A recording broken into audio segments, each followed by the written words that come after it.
Chapter 1. Laying Plans. Sun Zhu said, "The art of war is of vital importance to the state. It is a matter of life and death, a road either to safety or to ruin. Hence, it is a subject of inquiry which can on no account be neglected.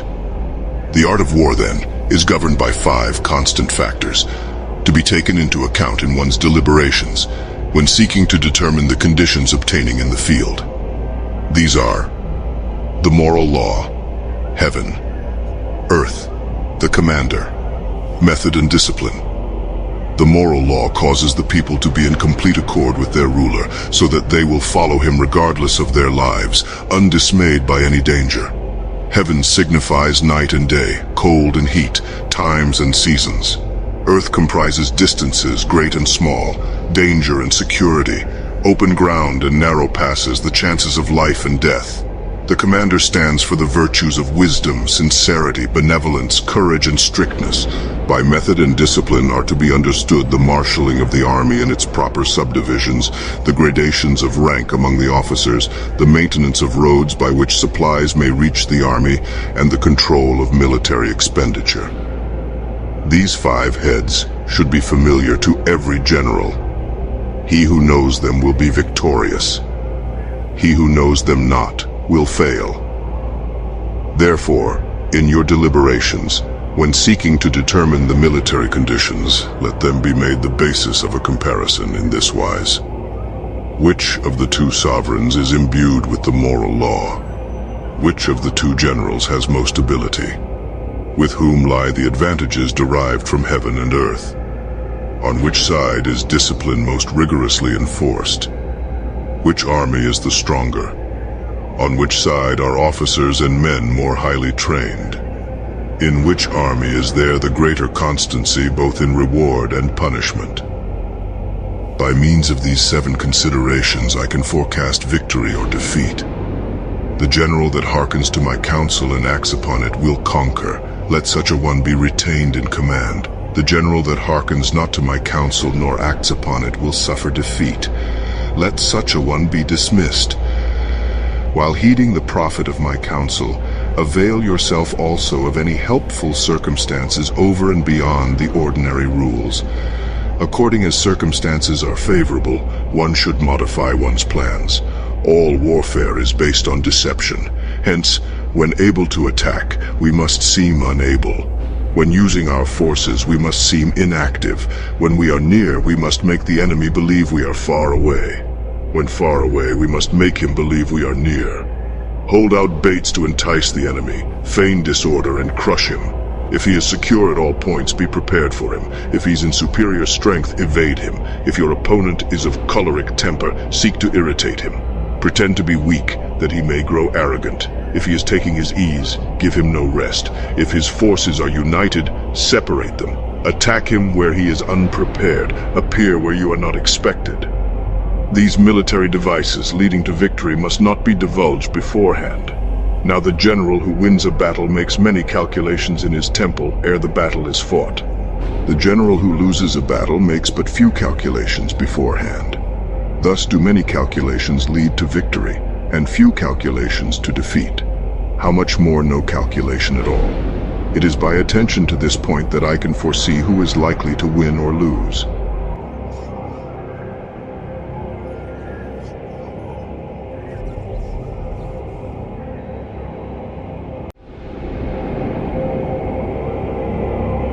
Chapter 2. Waging War.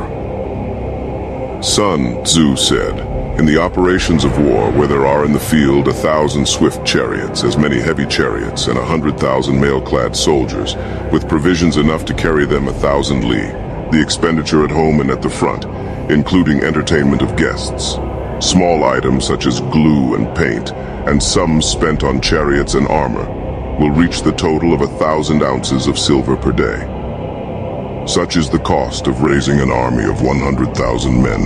When you engage in actual fighting, if victory is long in coming, the men's weapons will grow dull, and their ardor will be damped. If you lay siege to a town, you will exhaust your strength. Again, if the campaign is protracted, the resources of the state will not be equal to the strain. Now, when your weapons are dulled, your ardor damped, your strength exhausted, and your treasure spent, other chieftains will spring up to take advantage of your extremity. Then no man, however wise, will be able to avert the consequences that must ensue. Thus, though we have heard of stupid haste in war, cleverness has never been seen associated with long delays. There is no instance of a country having benefited from prolonged warfare. It is only one who is thoroughly acquainted with the evils of war that can thoroughly understand the profitable way of carrying it on. The skillful soldier does not raise a second levy, neither are his supply. Wagons loaded more than twice. Bring war material with you from home, but forage on the enemy. Thus, the army will have food enough for its needs. Poverty of the state exchequer causes an army to be maintained by contributions from a distance. Contributing to maintain an army at a distance causes the people to be impoverished. On the other hand, the proximity of an army causes prices to go up, and high prices cause the people's substance to be drained away. When their substance is drained away, the peasantry will be afflicted by heavy exactions. With this loss of substance and exhaustion of strength, the homes of the people will be stripped bare, and 3/10 of their incomes will be dissipated, while government expenses for broken chariots, worn-out horses, breastplates and helmets, bows and arrows, spears and shields, protective mantles, draft oxen and heavy wagons will amount to 4/10 of its total revenue. Hence, a wise general makes a point of foraging on the enemy. One cartload of the enemy's provisions is equivalent to 20 of one's own, and likewise a single picul of his provender is equivalent to 20 from one's own store. Now, in order to kill the enemy, our men must be roused to anger. That there may be advantage from defeating the enemy, they must have their rewards. Therefore, in chariot fighting, when 10 or more chariots have been taken, those should be rewarded who took the first. Our own flags should be substituted for those of the enemy, and the chariots mingled and used in conjunction with ours. The captured soldiers should be kindly treated and kept. This is called using the conquered foe to augment one's own strength. In war, then, let your great object be victory, not lengthy campaigns. Thus it may be known that the leader of armies is the arbiter of the people's fate, the man on whom it depends whether the nation shall be in peace or in peril.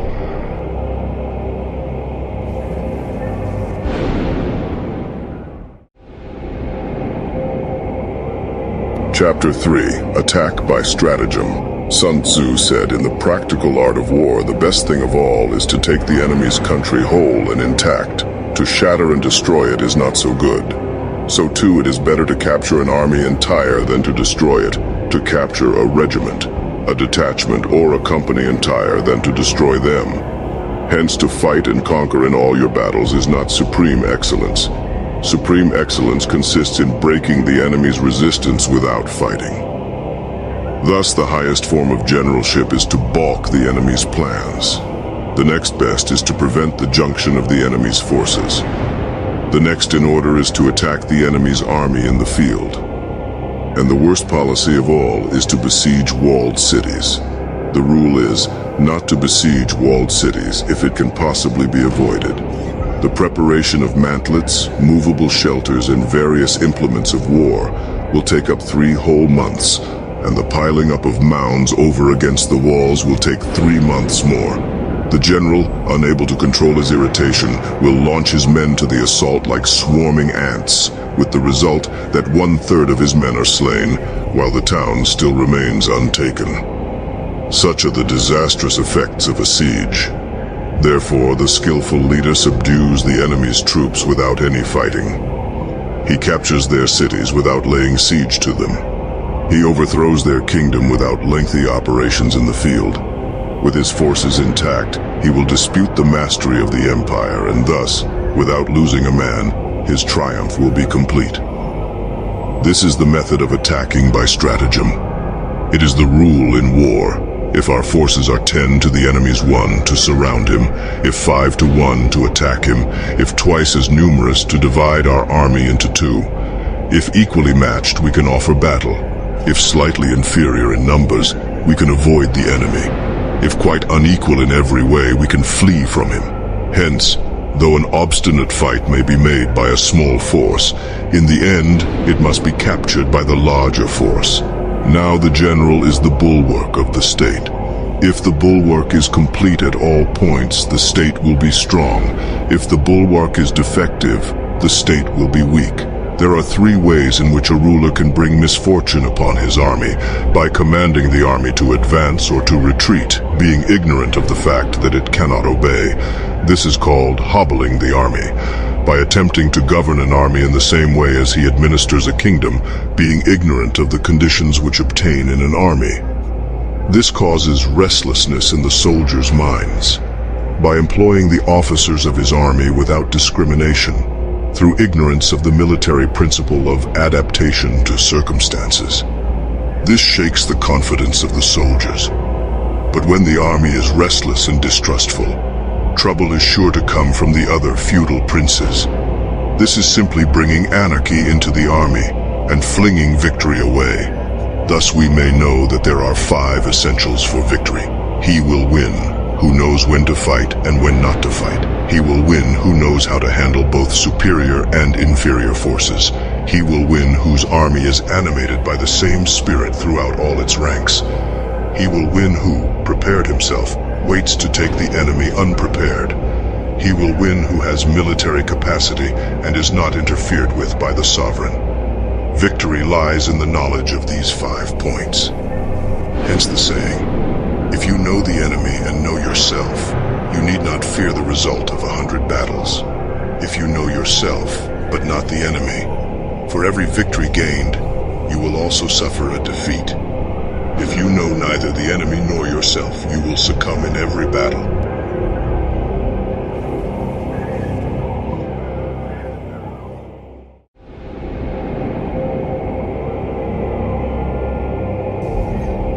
Chapter 4. Tactical Dispositions. Sun Zhu said, "The good fighters of old first put themselves beyond the possibility of defeat, and then waited for an opportunity of defeating the enemy. To secure ourselves against defeat lies in our own hands, but the opportunity of defeating the enemy is provided by the enemy himself. Thus the good fighter is able to secure himself against defeat, but cannot make certain of defeating the enemy.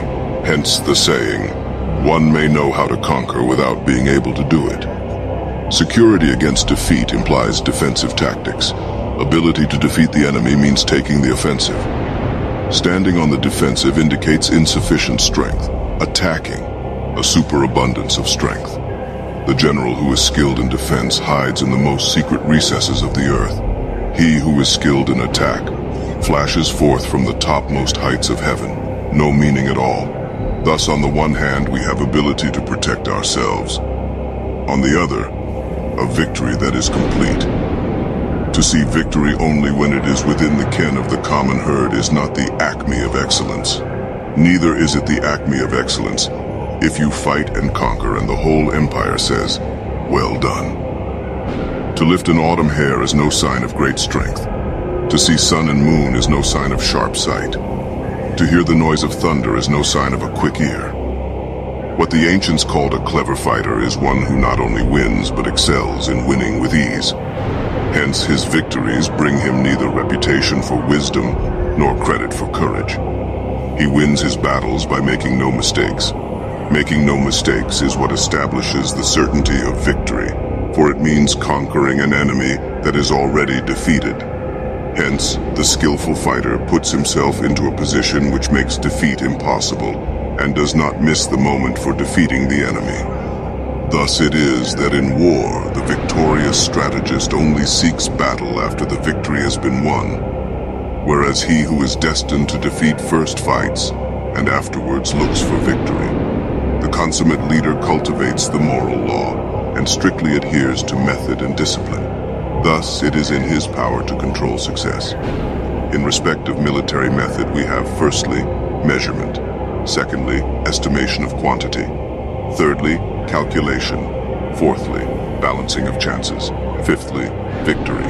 Measurement owes its existence to earth. Estimation of quantity to measurement. calculation to estimation of quantity, balancing of chances to calculation, and victory to balancing of chances. A victorious army opposed to a routed one is as a pound's weight placed in the scale against a single grain. The onrush of a conquering force is like the bursting of pent-up waters into a chasm 1,000 fathoms deep. So much for tactical dispositions.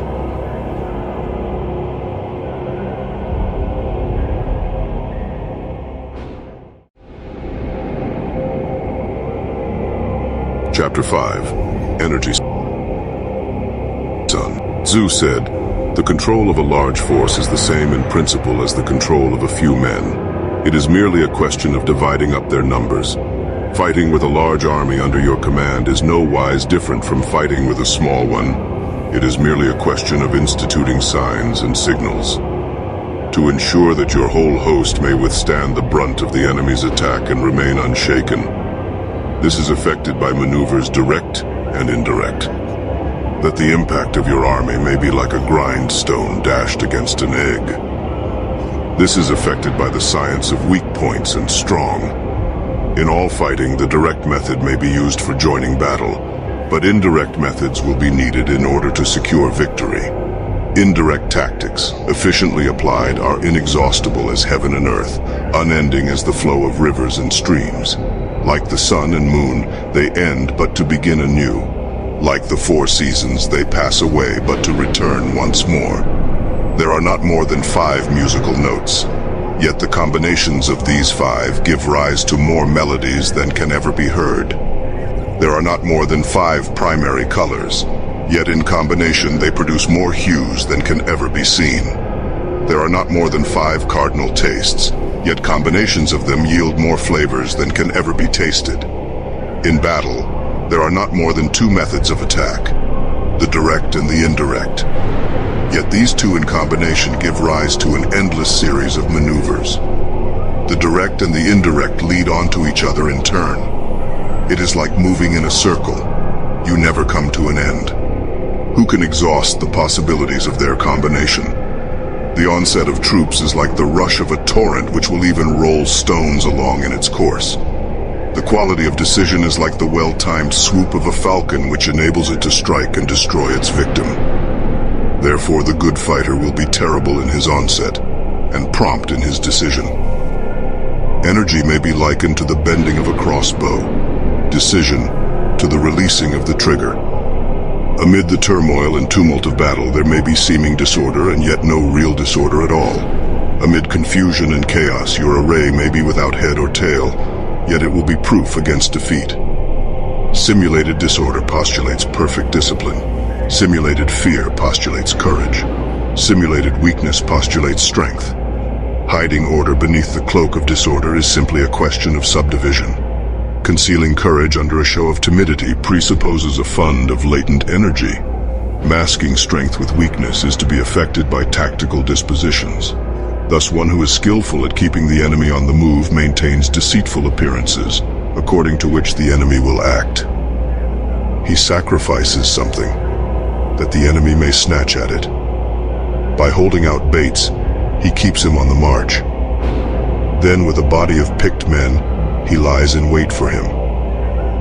The clever combatant looks to the effect of combined energy, and does not require too much from individuals.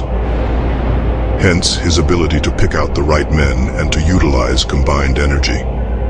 When he utilizes combined energy, his fighting men become as it were like unto rolling logs or stones. For it is the nature of a log or stone to remain motionless on level ground, and to move when on a slope, if four-cornered, to come to a standstill, but if round-shaped, to go rolling down. Thus, the energy developed by good fighting men is as the momentum of a round stone rolled down a mountain thousands of feet in height. So much on the subject of energy.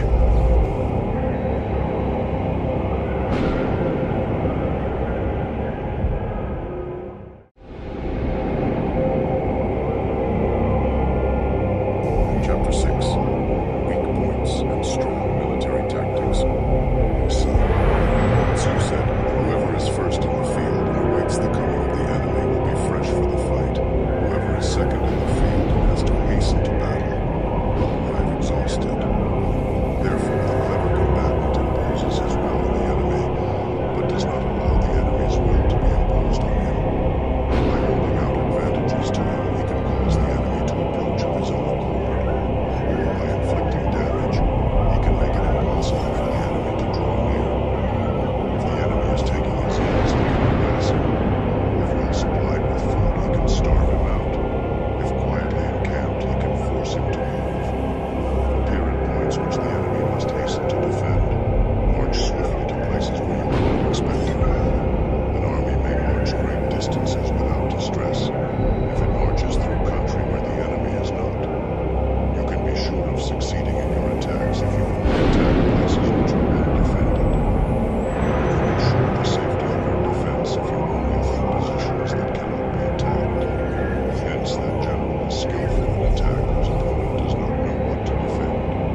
force must be divided.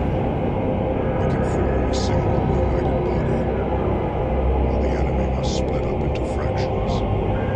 Hence there will be a whole, pitted against several parts of the whole, which means that we shall be many to the enemy's few. And if we are able thus to attack an inferior force with a superior one, our opponents will be in dire straits. The spot where we intend to fight must not be made known, for then the enemy will have to prepare against a possible attack at several different points, and his forces being thus distributed in many directions, the numbers we shall have to face at any given point will be proportionately few. For should the enemy strengthen his van, he will weaken his rear. Should he strengthen his rear, he will weaken his van. Should he strengthen his left, he will weaken his right. Should he strengthen his right, he will weaken his left. If he sends reinforcements everywhere, he will everywhere be weak. Numerical weakness comes from having to prepare against possible attacks. Numerical strength from compelling our adversary to make these preparations against us. Knowing the place and the time of the coming battle, we may concentrate from the greatest distances in order to fight.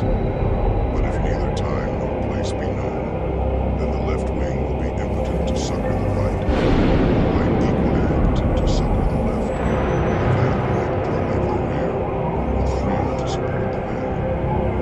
How much more so if the furthest portions of the army are anything under 100 li apart, and even the nearest are separated by several li. Though according to my estimate the soldiers of the van exceed our own in number, that shall advantage them nothing in the matter of victory. I say then that victory can be achieved. Though the enemy be strong in numbers, we may prevent him from fighting. Scheme so as to discover his plans and the likelihood of their success. Rouse him and learn the principle of his activity or inactivity. Force him to reveal himself so as to find out his vulnerable spots. Carefully compare the opposing army with your own, so that you may know where strength is superabundant and where it is deficient. In making tactical dispositions, the highest pitch you can attain is to conceal them. Conceal your dispositions, and you will be safe from the prying of the subtlest spies, from the machinations of the wisest brains. How victory may be produced for them out of the enemy's own tactics. That is what the multitude cannot comprehend. All men can see the tactics whereby I conquer, but what none can see is the strategy out of which victory is evolved. Do not repeat the tactics which have gained you one victory, but let your methods be regulated by the infinite variety of circumstances. Military tactics are like unto water, for water in its natural course runs away from high places and hastens downwards. So in war, the way is to avoid what is strong and to strike at what is weak. The water shapes its course according to the nature of the ground over which it flows. The soldier works out his victory in relation to the foe whom he is facing. Therefore, just as water retains no constant shape, so in warfare there are no constant relations. He who can modify his tactics in relation to his opponent, and thereby succeed in winning, may be called a heaven-born captain. The five elements are not always equally predominant. The four seasons may away from each other in turn. Short days are long, as its periods of waning and waxing.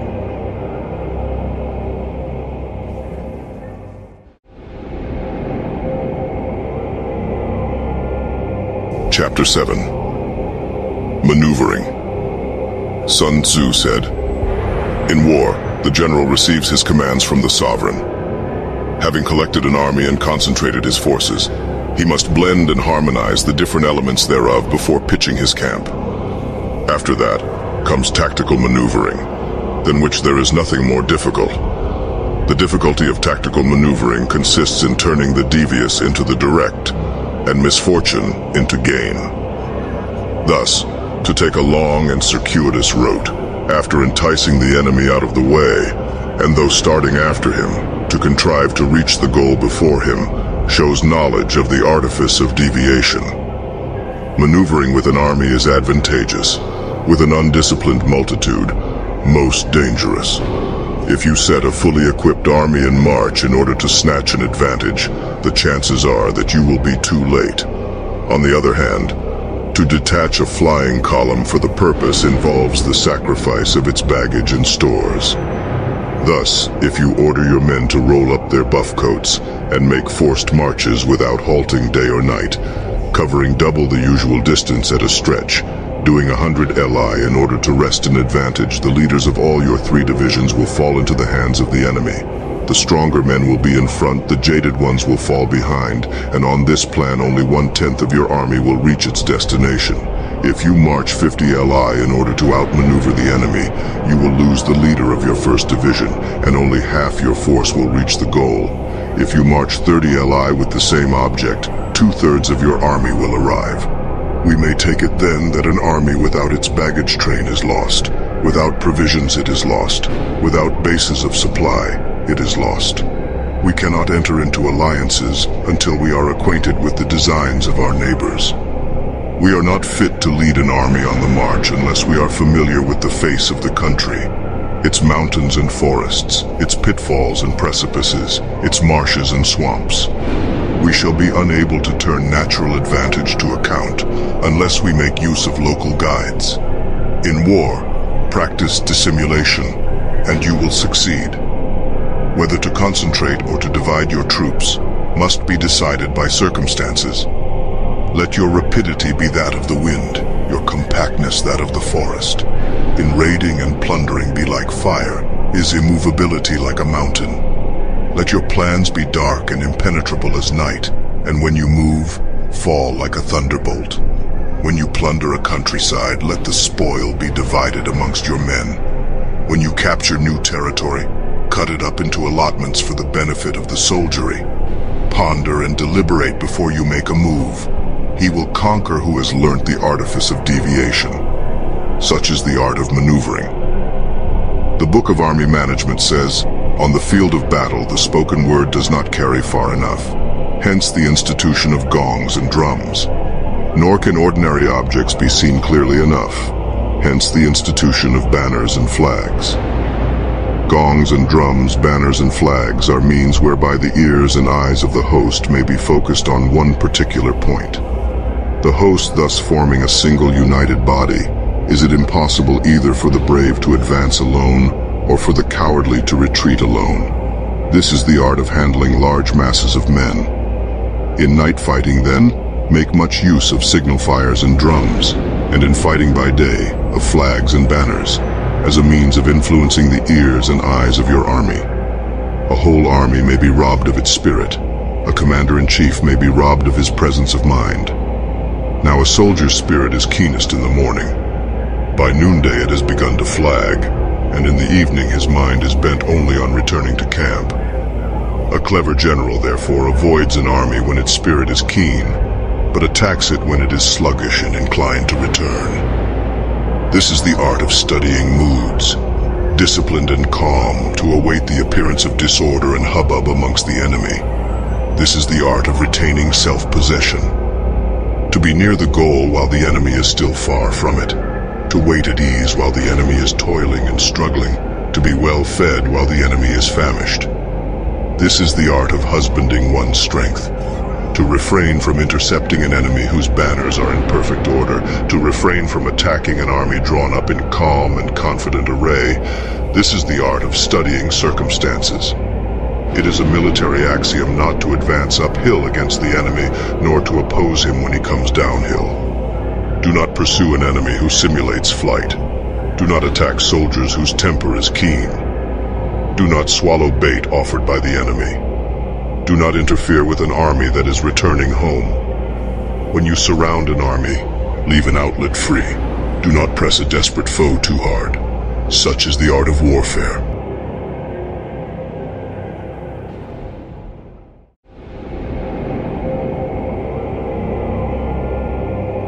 Chapter 8.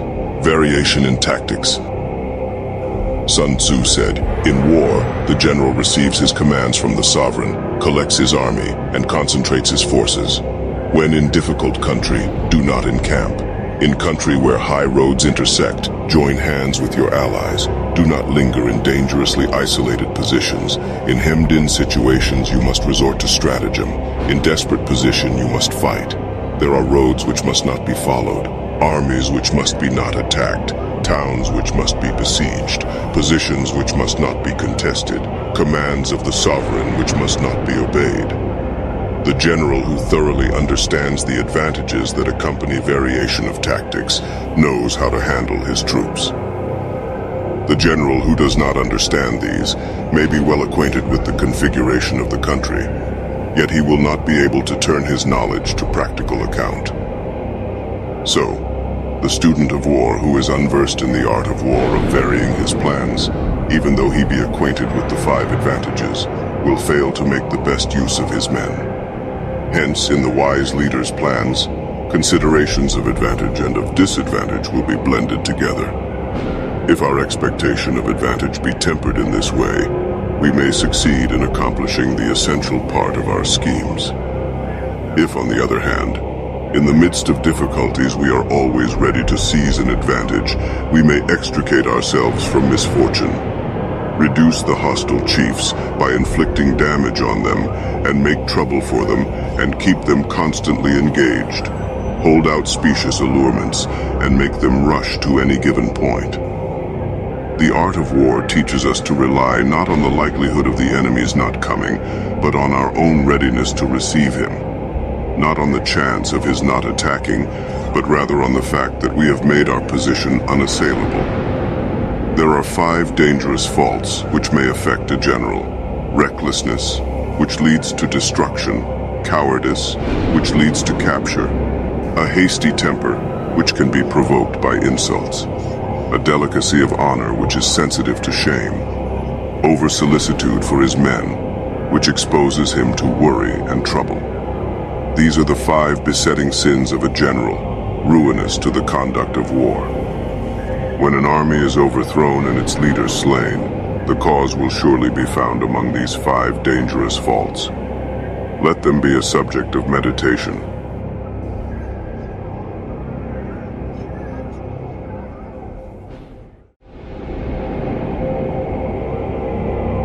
Chapter 9. The Army on the March. Sun Zhu said, "We come now to the question of encamping the army and observing signs of the enemy. Pass quickly over mountains and keep in the neighborhood of valleys. Camp in high places facing the sun. Do not climb heights in order to fight. So much for mountain warfare.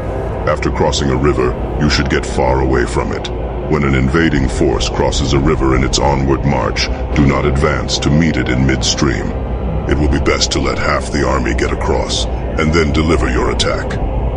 If you are anxious to fight, you should not go to meet the invader near a river which he has to cross.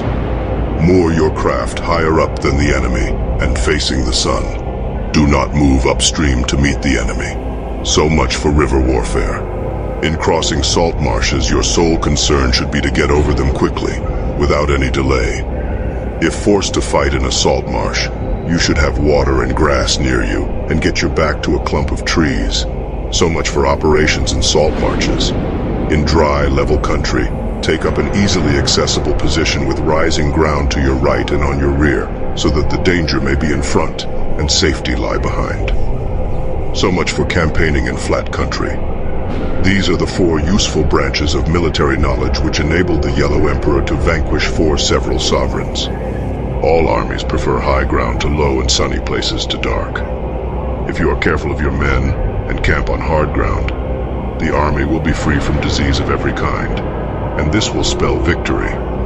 When you come to a hill or a bank, occupy the sunny side, with the slope on your right rear.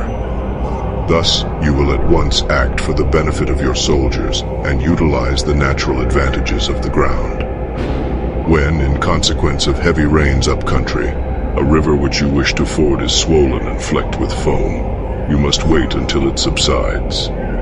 Country in which there are precipitous cliffs with torrents running between, deep natural hollows, confined places, tangled thickets, quagmires and crevasses, should be left with all possible speed and not approached. While we keep away from such places, we should get the enemy to approach them. While we face them, we should let the enemy have them on his rear. If in the neighborhood of your camp there should be any hilly country, ponds surrounded by aquatic grass, hollow basins filled with reeds, or woods with thick undergrowth, They must be carefully routed out and searched, for these are places where men in ambush or insidious spies are likely to be lurking. When the enemy is close at hand and remains quiet, he is relying on the natural strength of his position. When he keeps aloof and tries to provoke a battle, he is anxious for the other side to advance. If his place of encampment is easy of access, he is tendering a bait. Movement amongst the trees of a forest shows that the enemy is advancing. The appearance of a number of screens in the midst of thick grass means that the enemy wants to make us suspicious. The rising of birds in their flight is the sign of an ambuscade. Startled beasts indicate that a sudden attack is coming. When there is dust rising in a high column, it is the sign of chariots advancing. When the dust is low, but spread over a wide area, it betokens the approach of infantry. When it branches out in different directions, it shows that parties have been sent to collect firewood. A few clouds of dust moving to and fro signify that the army is encamping. Humble words and increased preparations are signs that the enemy is about to advance. Violent language and driving forward as if to the attack are signs that he will retreat. When the light chariots come out first and take up a position on the wings, it is a sign that the enemy is forming for battle. Peace proposals unaccompanied by a sworn covenant indicate a plot. When there is much running about and the soldiers fall into rank, it means that the critical moment has come. When some are seen advancing and some retreating, it is a lure. When the soldiers stand leaning on their spears, they are faint from want of food. If those who are sent to draw water begin by drinking themselves, the army is suffering from thirst. If the enemy sees an advantage to be gained and makes no effort to secure it, the soldiers are exhausted. If birds gather on any spot, it is unoccupied. Clamor by night betokens nervousness. If there is disturbance in the camp, the general's authority is weak. If the banners and flags are shifted about, sedition is afoot. If the officers are angry, it means that the men are weary. When an RMI feeds its horses with grain and kills its cattle for food, and when the men do not hang their cooking pots over the campfires, showing that they will not return to their tents, you may know that they are determined to fight to the death. The sight of men whispering together in small knots or speaking in subdued tones points to disaffection amongst the rank and file. Too frequent rewards signify that the enemy is at the end of his resources. Too many punishments betray a condition of dire distress. To begin by bluster, but afterwards to take fright at the enemy's numbers, shows a supreme lack of intelligence. When envoys are sent with compliments in their mouths, it is a sign that the enemy wishes for a truce. If the enemy's troops march up angrily and remain facing ours for a long time without either joining battle or taking themselves off again, the situation is one that demands great vigilance and circumspection. If our troops are no more in number than the enemy, that is amply sufficient. It only means that no direct attack can be made. What we can do is simply to concentrate all our available strength, keep a close watch on the enemy, and obtain reinforcements. He who exercises no forethought but makes light of his opponents is sure to be captured by them.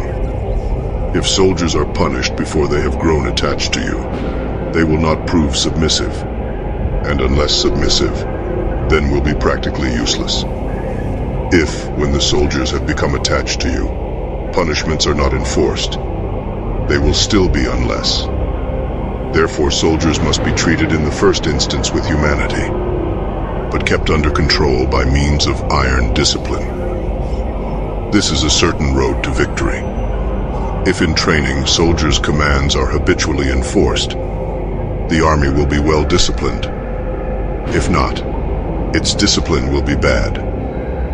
If a general shows confidence in his men but always insists on his orders being obeyed, the gain will be mutual.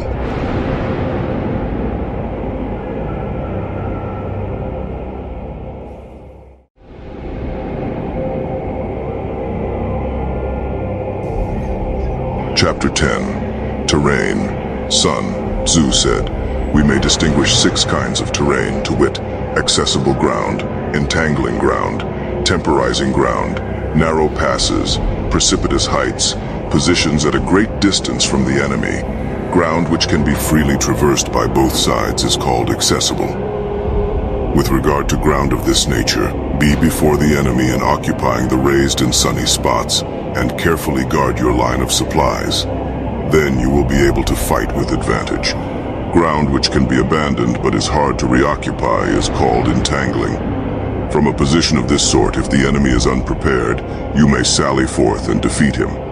But if the enemy is prepared for your coming, and you fail to defeat him, then, return being impossible, disaster will ensue. When the position is such that neither side will gain by making the first move, it is called temporizing ground. In a position of this sort, even though the enemy should offer us an attractive bait, it will be advisable not to stir forth, but rather to retreat, thus enticing the enemy in his turn. Then, when part of his army has come out, we may deliver our attack with advantage. With regard to narrow passes, if you can occupy them first, let them be strongly garrisoned and await the advent of the enemy. Should the army forestall you in occupying a pass, do not go after him if the pass is fully garrisoned, but only if it is weakly garrisoned. With regard to precipitous heights, if you are beforehand with your adversary, you should occupy the raised and sunny spots, and there wait for him to come up. If the enemy has occupied them before you, do not follow him, but retreat and try to entice him away. If you are situated at a great distance from the enemy, and the strength of the two armies is equal, it is not easy to provoke a battle, and fighting will be to your disadvantage. These 6 are the principles connected with Earth. The general who has attained a responsible post must be careful to study them. Now an army is exposed to 6 several calamities, not arising from natural causes, but from faults for which the general is responsible. These are flight, insubordination, collapse, ruin, disorganization, rout. Other conditions being equal, if one force is hurled against another 10 times its size, the result will be the flight of the former. When the common soldiers are too strong and their officers too weak, the result is insubordination. When the officers are too strong and the common soldiers too weak, the result is collapse. When the higher officers are angry and insubordinate, and on meeting the enemy give battle on their own account from a feeling of resentment, before the commander-in-chief can tell whether or no he is in a position to fight, the result is ruin. When the general is weak and without authority, when his orders are not clear and distinct, when there are no fixes duties assigned to officers and men, and the ranks are formed in a slovenly, haphazard manner, the result is utter disorganization. When a general, unable to estimate the enemy's strength, allows an inferior force to engage a larger one, or hurls a weak detachment against a powerful one, and neglects to place picked soldiers in the front rank, the result must be rout. These are 6 ways of courting defeat, which must be carefully noted by the general who has attained a responsible post. The natural formation of the country is the soldier's best ally, but a power of estimating the adversary, of controlling the forces of victory, and of shrewdly calculating difficulties, dangers, and distances constitutes the test of a great general. He who knows these things and in fighting puts his knowledge into practice will win his battles. He who knows them not, nor practices them, will surely be defeated. If fighting is sure to result in victory, then you must fight, even though the ruler forbid it. If fighting will not result in victory, then you must not fight even at the ruler's bidding. The general who advances without coveting fame, and retreats without fearing disgrace, whose only thought is to protect his country and do good service for his sovereign, is the jewel of the kingdom. Regard your soldiers as your children, and they will follow you into the deepest valleys. Look upon them as your own beloved sons, and they will stand by you even unto death. If, however, you are indulgent, but unable to make your authority felt, kind-hearted, but unable to enforce your commands, and incapable, moreover, of quelling disorder, then your soldiers must be likened to spoiled children. They are useless for any practical purpose. If we know that our own men are in a condition to attack, but are unaware that the enemy is not open to attack, we have gone only halfway towards victory. If we know that the enemy is open to attack, but are unaware that our own men are not in a condition to attack, we have gone only halfway towards victory.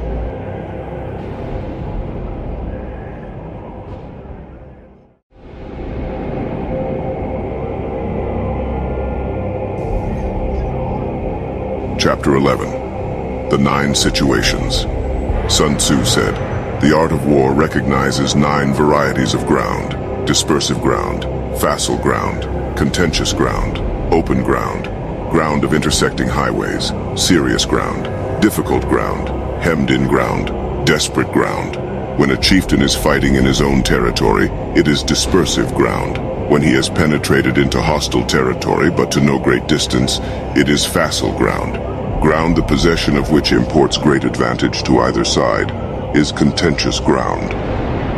Ground on which each side has liberty of movement is open ground. Ground which forms the key to 3 contiguous states, so that he who occupies it first has most of the empire at his command, is a ground of intersecting highways. When an army has penetrated into the heart of a hostile country, leaving a number of fortified cities in its rear, it is serious ground. Mountain forests, rugged steeps, marshes and fens. All country that is hard to traverse. This is difficult ground. Ground which is reached through narrow gorges, and from which we can only retire by tortuous paths, so that a small number of the enemy would suffice to crush a large body of our men. This is hemmed-in ground. Ground on which we can only be saved from destruction by fighting without delay is desperate ground. On dispersive ground, therefore, fight not. On facile ground, halt not. On contentious ground, attack not. On open ground, do not try to block the enemy's way. On the ground of intersecting highways, join hands with your allies. On serious ground, gather in plunder. In difficult ground, keep steadily on the march. On hemmed-in ground, resort to stratagem. On desperate ground, fight. Those who were called skillful leaders of old knew how to drive a wedge between the enemy's front and rear, to prevent cooperation between his large and small divisions, to hinder the good troops from rescuing the bad, the officers from rallying their men. When the enemy's men were united, they managed to keep them in disorder. When it was to their advantage, they made a forward move. When otherwise, they stopped still. If asked how to cope with a great host of the enemy in orderly array and on the point of marching to the attack, I should say, begin by seizing something which your opponent holds dear. Then he will be amenable to your will. Rapidity is the essence of war. Take advantage of the enemy's unreadiness. Make your way by unexpected routes and attack unguarded spots. The following are the principles to be observed by an invading force. The further you penetrate into a country, the greater will be the solidarity of your troops, and thus the defenders will not prevail against you. Make forays in fertile country in order to supply your army with food. Carefully study the well-being of your men, and do not overtax them. Concentrate your energy and hoard your strength. Keep your army continually on the move, and devise unfathomable plans. Throw your soldiers into positions whence there is no escape, and they will prefer death to flight. If they will face death, there is nothing they may not achieve. Officers and men alike will put forth their uttermost strength. Soldiers, when in desperate straits, lose the sense of fear. If there is no place of refuge, they will stand firm. If they are in hostile country, they will show a stubborn front. If there is no help for it, they will fight hard. Thus, without waiting to be marshaled, the soldiers will be constantly on the qui-vive. Without waiting to be asked, they will do your will. Without restrictions, they will be faithful. Without giving orders, they can be trusted. Prohibit the taking of omens, and do away with superstitious doubts. Then, until death itself comes, no calamity need be feared. If our soldiers are not overburdened with money, it is not because they have a distaste for riches. If their lives are not unduly long, it is not because they are disinclined to longevity. On the day they are ordered out to battle, your soldiers may weep, those sitting up bedewing their garments, and those lying down letting the tears run down their cheeks. But let them once be brought to bay, and they will display the courage of a Chu or a Kui. The skillful tactician may be likened to the Shuaijian. Now the Shuaijian is a snake that is found in the Cheng Mountains. Strike at its head, and you will be attacked by its tail. Strike at its tail, and you will be attacked by its head. Strike at its middle, and you will be attacked by head and tail both. Asked if an army can be made to imitate the Shuaijian, I should answer, yes. For the men of Wu and the men of Yue are enemies. Yet if they are crossing a river in the same boat and are caught by a storm, they will come to each other's assistance just as the left hand helps the right. Hence it is not enough to put one's trust in the tethering of horses and the burying of chariot wheels in the ground. The principle on which to manage an army is to set up one standard of courage which all must reach. How to make the best of both strong and weak, that is a question involving the proper use of ground. Thus, the skillful general conducts his army just as though he were leading a single man, willy-nilly, by the hand. It is the business of a general to be quiet, and thus ensure secrecy, upright and just, and thus maintain order.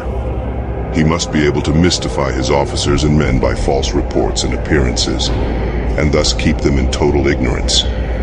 By altering his arrangements and changing his plans, he keeps the enemy without definite knowledge. By shifting his camp and taking circuitous routes, he prevents the enemy from anticipating his purpose. At the critical moment, the leader of an army acts like one who has climbed up a height and then kicks away the ladder behind him. He carries his men deep into hostile territory before he shows his hand. He burns his boats and breaks his cooking pots. Like a shepherd driving a flock of sheep, he drives his men this way and that, and nothing knows whither he is going. To muster his host and bring it into danger. This may be termed the business of the general. The different measures suited to the 9 varieties of ground, the expediency of aggressive or defensive tactics, and the fundamental laws of human nature. These are things that must most certainly be studied. When invading hostile territory, the general principle is that penetrating deeply brings cohesion. Penetrating but a short way means dispersion. When you leave your own country behind and take your army across neighborhood territory, you find yourself on critical ground. When there are means of communication on all 4 sides, the ground is one of intersecting highways. When you penetrate deeply into a country, it is serious ground. When you penetrate but a little way, it is facile ground. When you have the enemy's strongholds on your rear and narrow passes in front, it is hemmed-in ground. When there is no place of refuge at all, it is desperate ground. Therefore, on dispersive ground, I would inspire my men with unity of purpose. On facile ground, I would see that there is close connection between all parts of my army. On contentious ground, I would hurry up my rear. On open ground, I would keep a vigilant eye on my defenses. On ground of intersecting highways, I would consolidate my alliances. On serious ground, I would try to ensure a continuous stream of supplies. On difficult ground, I would keep pushing on along the road. On hemmed-in ground, I would block any way of retreat. On desperate ground, I would proclaim to my soldiers the hopelessness of saving their lives. For it is the soldier's disposition to offer an obstinate resistance when surrounded, to fight hard when he cannot help himself, and to obey promptly when he has fallen into danger. We cannot enter into alliance with neighboring princes until we are acquainted with their designs. We are not fit to lead an army on the march unless we are familiar with the face of the country, its mountains and forests, its pitfalls and precipices, its marshes and swamps. We shall be unable to turn natural advantages to account unless we make use of local guides. To be ignored of any one of the following 4 or 5 principles does not befit a warlike prince. When a warlike prince attacks a powerful state, his generalship shows itself in preventing the concentration of the enemy's forces. He overawes his opponents, and their allies are prevented from joining against him. Hence, he does not strive to ally himself with all and sundry, nor does he foster the power of other states. He carries out his own secret designs, keeping his antagonists in awe. Thus he is able to capture their cities and overthrow their kingdoms, bestow rewards without regard to rule, issue orders without regard to previous arrangements, and you will be able to handle a whole army as though you had to do with but a single man. Confront your soldiers with the deed itself. Never let them know your design. When the outlook is bright, bring it before their eyes, but tell them nothing when the situation is gloomy. Place your army in deadly peril, and it will survive. Plunge it into desperate straits, and it will come off in safety. For it is precisely when a force has fallen into harm's way that is capable of striking a blow for victory. Success in warfare is gained by carefully accommodating ourselves to the enemy's purpose. By persistently hanging on the enemy's flank, we shall succeed in the long run in killing the commander-in-chief. This is called ability to accomplish a thing by sheer cunning. On the day that you take up your command, block the frontier passes, destroy the official tallies, and stop the passage of all emissaries. Be stern in the council chamber so that you may control the situation. If the enemy leaves a door open, you must rush in. Forestall your opponent by seizing what he holds dear, and subtly contrive to time his arrival on the ground. Walk in the path defined by rule, and accommodate yourself to the enemy until you can fight a decisive battle. At first, then, exhibit the coyness of a maiden until the enemy gives you an opening. Afterwards, emulate the rapidity of a running hare, and it will be too late for the enemy to oppose you.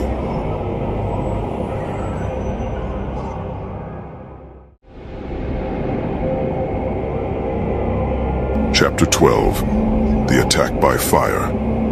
Sun Zhu said, "There are 5 ways of attacking with fire. The first is to burn soldiers in their camp. The second is to burn stores.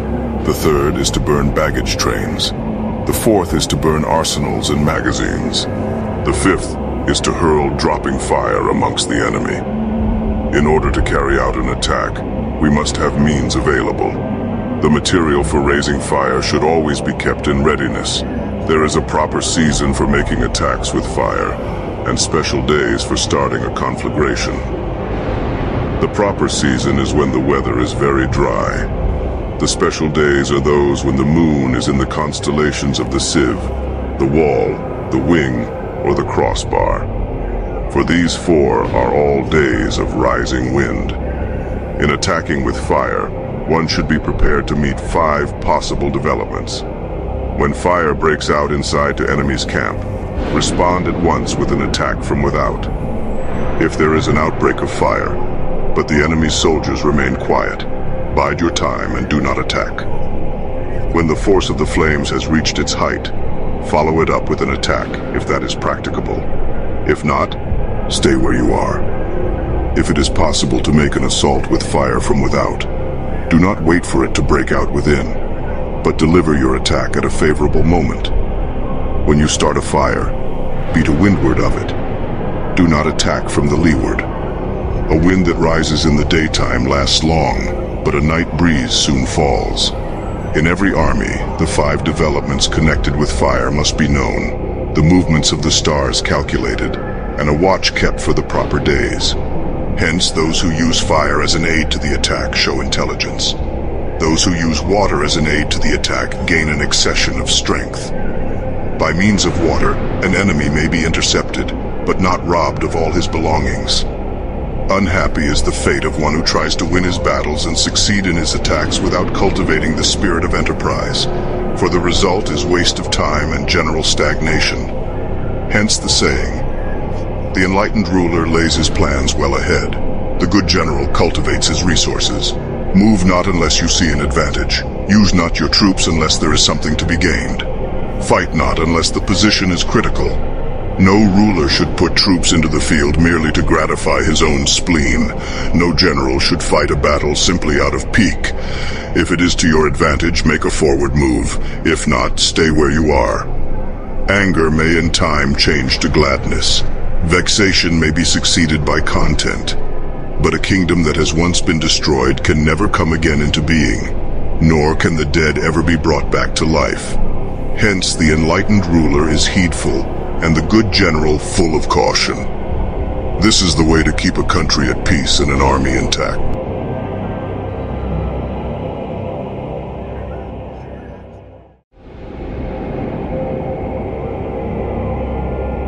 Chapter 13. The Use of Spies. Sun Zhu said, "Raising a host of 100,000 men and marching them great distances entails heavy loss on the people and a drain on the resources of the state. The daily expenditure will amount to 1,000 ounces of silver. There will be commotion at home and abroad, and men will drop down exhausted on the highways. As many as 700,000 families will be impeded in their labor. Hostile armies may face each other for years, striving for the victory which is decided in a single day. This being so, to remain in ignorance of the enemy's condition simply because one grudges the outlay of 100 ounces of silver in honors and emoluments is the height of inhumanity. One who acts thus is no leader of men, no present help to his sovereign, no master of victory. Thus, what enables the wise sovereign and the good general to strike and conquer and achieve things beyond the reach of ordinary men is foreknowledge. Now this foreknowledge cannot be elicited from spirits. It cannot be obtained inductively from experience, nor by any deductive calculation. Knowledge of the enemy's dispositions can only be obtained from other men. Hence the use of spies, of whom there are 5 classes: local spies, inward spies, converted spies, doomed spies, surviving spies. When these 5 kinds of spy are all at work, none can discover the secret system. This is called divine manipulation of the threads. It is the sovereign's most precious faculty. Having local spies means employing the services of the inhabitants of a district. Having inward spies, making use of officials of the enemy. Having converted spies, getting hold of the enemy's spies and using them for our own purposes. Having doomed spies, doing certain things openly for purposes of deception and allowing our spies to know of them and report them to the enemy. Surviving spies, finally, are those who bring back. Hence, it is that which none in the whole army are more intimate relations to be maintained than with spies. None should be more liberally rewarded. In no other business should greater secrecy be preserved. Spies cannot be usefully employed without a certain intuitive sagacity. They cannot be properly managed without benevolence and straightforwardness. Without subtle ingenuity of mind, one cannot make certain of the truth of their reports. Be subtle, and use your spies for every kind of business. If a secret piece of news is divulged by a spy before the time is ripe, he must be put to death together with the man to whom the secret was told.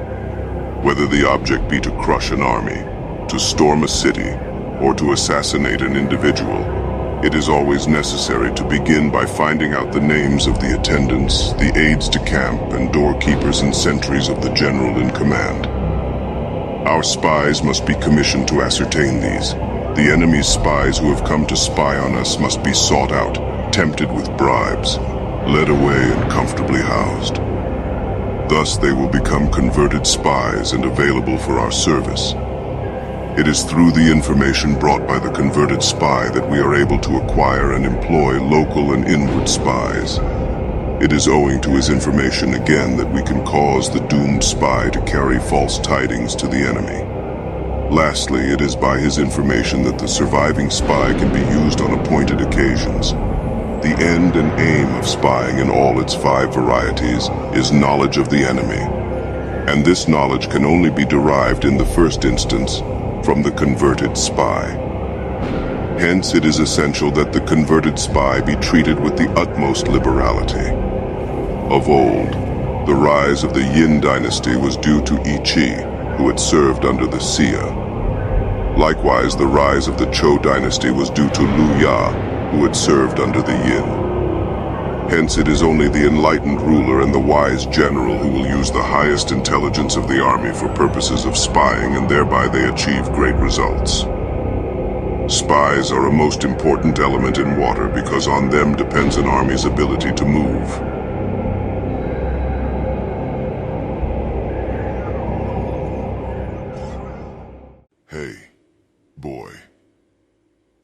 watching my videos and still have not subscribed. I know you enjoy the content, so you must subscribe and hit the notification bell so that you do not miss another one of my videos.